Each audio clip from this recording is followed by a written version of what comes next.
Our horse has now been exposed to many instances where we are applying pressure, and based on our body language, they are making decisions to either take action or remain calm. In the round penning session, we taught them to move forward with our pressure and turn politely. In the desensitizing lesson, we taught them that when our body language is neutral and they experience pressure, they should remain calm. Then we worked on isolating body parts, and we were able to move just the hindquarters and then just the forequarters.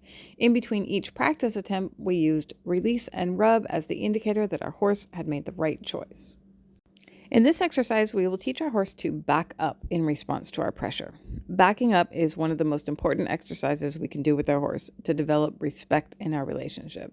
When our horse is responsive and we have developed a really solid back on the ground, it takes care of all sorts of dangerous behaviors like biting, crowding into our space, pawing, rearing, and many more behaviors that are not conducive to our safety plan. It's a simple exercise with just two goals, but it builds a fabulous foundation of safety between us and our horse. The first goal is to move the entire horse backward in a straight line away from us.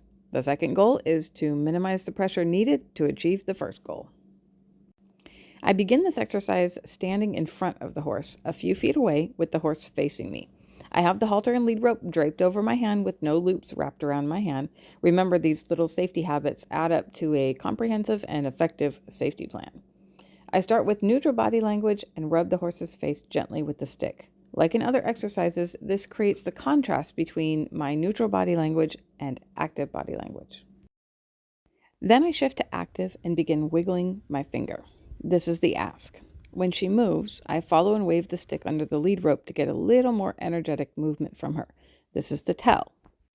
If she still hasn't started moving backwards, then the stick will tap her leg just by default of it waving under the lead rope. That is the make. And because she's seen this exercise many times, she beats me to it and moves backwards out of the way of the waving stick. This achieves my second goal of minimizing the pressure required to meet the first goal. When she backs up with enough intensity, I release all the pressure by turning away from her. This is a little bit different style of release than we provided in the other exercises. It creates a significant amount of contrast between active pressure and release. Releasing pressure like this by turning away gives a crystal clear message that the backward movement is the exact response we want. As humans and predators, we want to engage with our horse, touch our horse, and speak to our horse to let them know they did the right thing. But all of that activity is increased pressure for them. If we really want to communicate in our horse's language, the release is what we use. Our horses can and do associate our pressure with positive experiences, but in the beginning stages of teaching, it's far more effective and fair if we try to use their own language to reward them. We can pet them, tell them they are good horses, and provide treats once we have made it clear for them what behavior caused the rewards, and once the rewards have become conditioned to mean good things for them. Petting and talking to a horse that's not habituated to humans simulates something more like predation than a reward and causes more confusion than training. Using pressure and release like this cuts right down to the essence of how horses perceive their world, and it also keeps us at a safe distance. After this clear release, I'll go back to rubbing and start the whole process all over again. Switch to active body language, wiggle, follow, wave, wave, wave, wave, and release by turning away. Then right back to rubbing. A quick note on equine communication. You can hear that she takes a big sigh right here. This is often a sign of understanding. And then she gives me a really wonderful response where she backs up just on the wiggle of my finger, and I don't need to increase pressure up to waving. I am thrilled to give her a release and end the session here, since we were able to achieve our second goal of minimizing pressure. Now we'll introduce this exercise to our untrained horse. Again, we start with positioning ourselves out in front of the horse. If we're too close, they have a hard time seeing our movements in their blind spot. We start with rubbing her face and then shifting to active body language. We use the rubbing to cause a contrast in our behavior so that she can easily see that we have shifted and are now asking something of her. She's never seen this exercise and has no idea what we want when we wiggle our finger at her.